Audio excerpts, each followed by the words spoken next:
First and foremost, I want to give all praises, honor, and glory to Yahweh, Bahasham, Yahushai, Bahasham, Racha Kodash. Double honors to the elders and the apostles of Great Millstone, and peace and blessings to the elect. And today we're going to go into the book of Song of Songs, the 7th chapter. How beautiful are thy feet with shoes, O prince's daughter! The joints of thy thighs are like jewels, the work of the hands of a cunning workman. I'm going to pull this up in the NLT as well. So continuing with the love story, you could say, right? This is here the man, all right, in the story speaking to the woman. Okay, so it says here, how beautiful in the NLT are your sandaled feet, O queenly maiden! Your rounded thighs are like jewels, the work of a skilled craftsman. Thy navel is like a round goblet, and your navel is like where your belly button area is, or like your midsection. So it says, thy navel is like a round goblet, which wanteth not liquor. Thy belly is like an heap of wheat set about with lilies. And this is, once again, a rich metaphor, you could say, to complement her body, right? So in other words, it's saying like your midsection is beautifully shaped, right? It's like it's like a perfectly rounded cup, that's always full, right? That's that round goblet which wanteth not liquor. Wanting meaning you're lacking. So wanteth not meaning that it's always full. Right, and as it says, thy belly is like a heap of wheat set about with lilies. All right, and your belly being here, your stomach. So in other words, your stomach is soft, right? It's desirable. Okay, like a pile of freshly harvested wheat, surrounded by delicate flowers, right? Going into the lilies. Thy two breasts are like two young roes that are twins. And the roes go into gazelles, right? If you look into that word roe,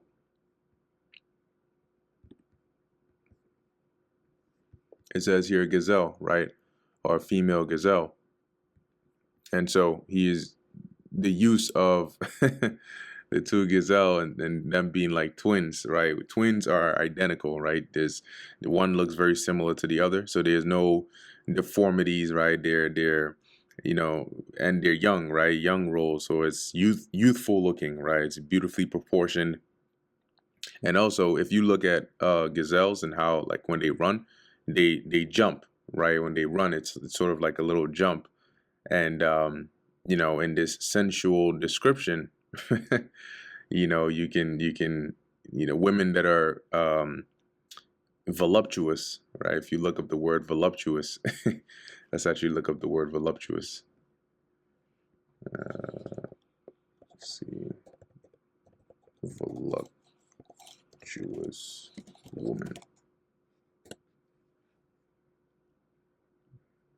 All right, it says curvaceous, sexually attractive, typically of a woman. Let's type in here voluptuous. Let's see if they get the AI overview.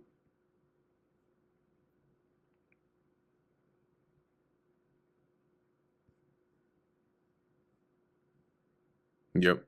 So it's an adjective that primarily describes things that are full of sensual delight, luxury, or attractive physical curves, right? And that also goes into her breasts as well. So imagine her, she moves and they move, right? They jump with her.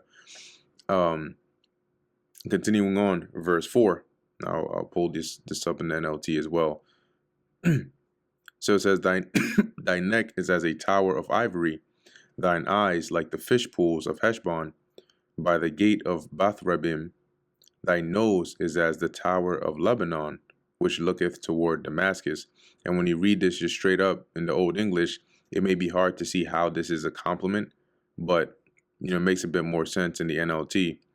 It says, your neck is as beautiful as an ivory tower. Your eyes are like the sparkling pools in Heshbon, by the gate of Bathrabbim. Your nose is as fine as the tower of Lebanon, overlooking Damascus. Thine head upon thee is like Carmel, and the hair of thine head like purple. The king is held in the galleries.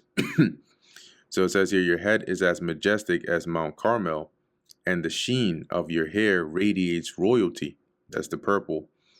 The king is held captive by its tresses, right? So let's go into that word, which is also synonymous with galleries.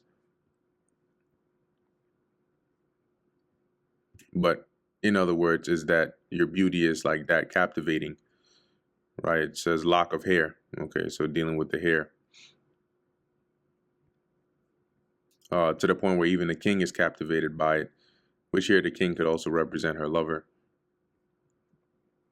Verse 6, how fair and pleasant art thou, O love, for the lights. NLT, it says, oh, how beautiful you are, how pleasing, my love, how full of delights. Really delightful. Verse 7, this thy stature is like a palm tree, and thy breasts of clusters, or thy breasts to clusters of grapes. So, like it says here, you are slender like a palm tree, and your breasts are like its clusters of fruit or cluster of grapes. And it's just, once again, it's like saying she is voluptuous, right? She is well, and I can't even find a word for it, but well put together. Okay, Lord took his time with that. Verse 8, I said, I will go up to the palm tree, I will take hold of the boughs thereof. Now also thy breasts shall be as clusters of the vine, and the smell of thy nose like apples. Let's read this in the NLT. Now remember, he likened her to the palm tree, right, and her breasts to the grapes. So going and taking hold of the boughs thereof, and the breasts being, mentioning them again. And this is basically like saying, right, she's basically been delightful onto him, right, her lover, that is. And so now he's going to come and be joined with her, right? And looking at it in the spiritual sense, if you those that delight the Lord, right, he is pleased to dwell with them. And the NLT says, I said, I will climb the palm tree and take hold of its fruit. May your breasts be like grape clusters, and the fragrance of your breath like apples. Verse 9, the roof of thy mouth like the best wine for my beloved, that goeth down sweetly, causing the lips of those that are asleep to speak.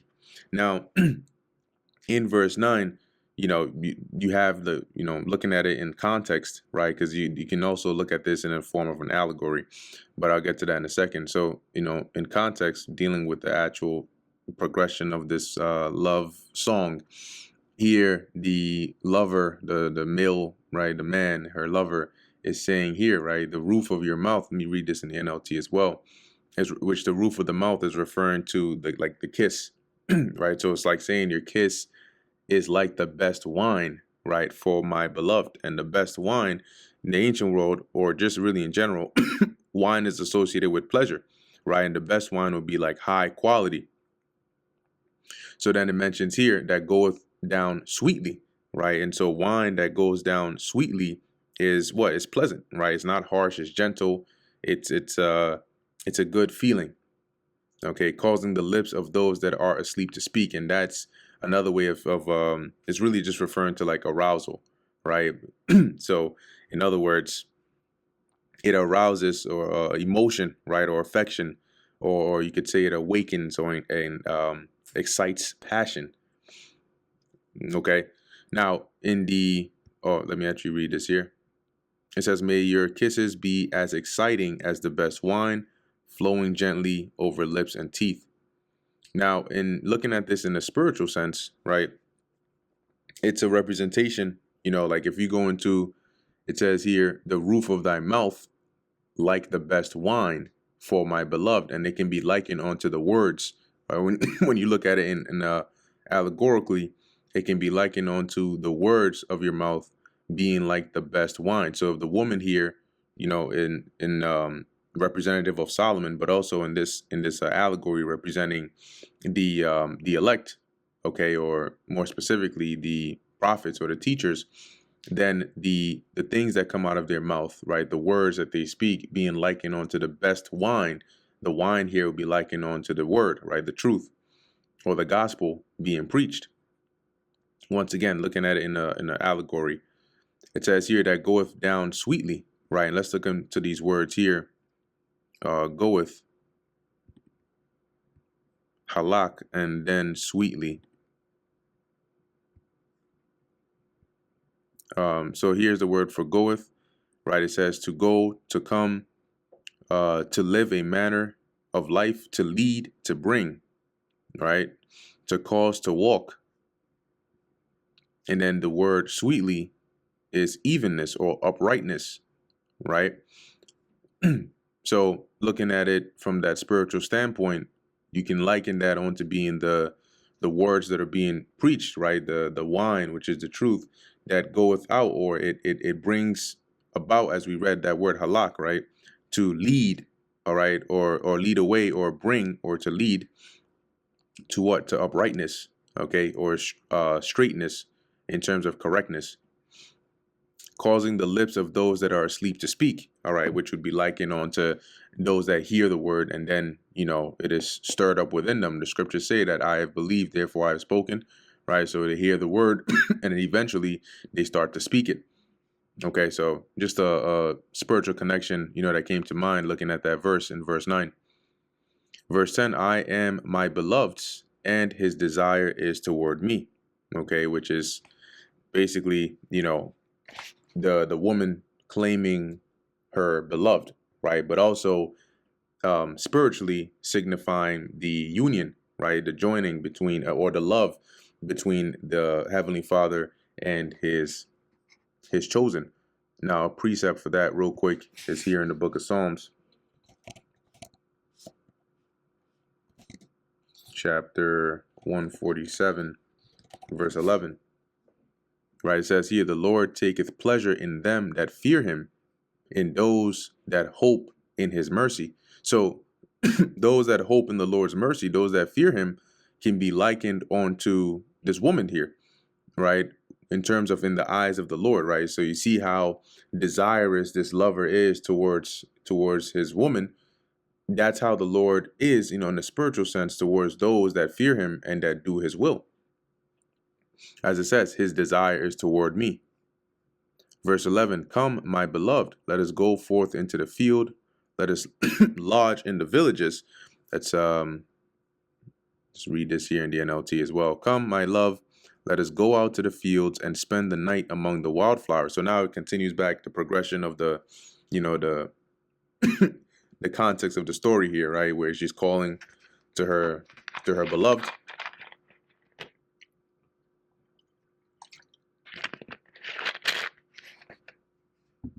To come and join her, as it says, to go spend the night amongst the wildflowers, or also the villages. Verse 12, let us get up early to the vineyards. Let us see if the vine flourish, whether the tender grape appear, and the pomegranates bud forth. There will I give thee my loves. NLT, let us get up early and go to the vineyards to see if the grapevines have budded, if the blossoms have opened, and if the pomegranates have bloomed. There I will give you my love. Verse 13, the mandrakes give a smell, and mandrakes, they were used as a form of an aphrodisiac. Okay, promotes sexual desire, right? Mandrake, love apple, an exciting sexual desire and favoring procreation. So keep in mind, this is here a love song, right? So the woman is calling to her man, saying, "Hey, let's go. Let's go and spend the night over here, and let's look at this and let's look at that." So it says, the mandrakes give a smell, and at our gates are all manner of pleasant fruits, new and old, which I have laid up for thee, O my beloved. NLT, there the mandrakes give off their fragrance, and the finest fruits are at our door, new delights as well as old, which I have saved for you, my lover. And that is the end of Song of Songs, the 7th chapter. Lord willing, that was edifying to the elect. In closing, I want to give all praises, honor, and glory to Yahweh, Bahasham, Yahweh Shai, Bahasham, Recha Kodash. And until next time, Shalom.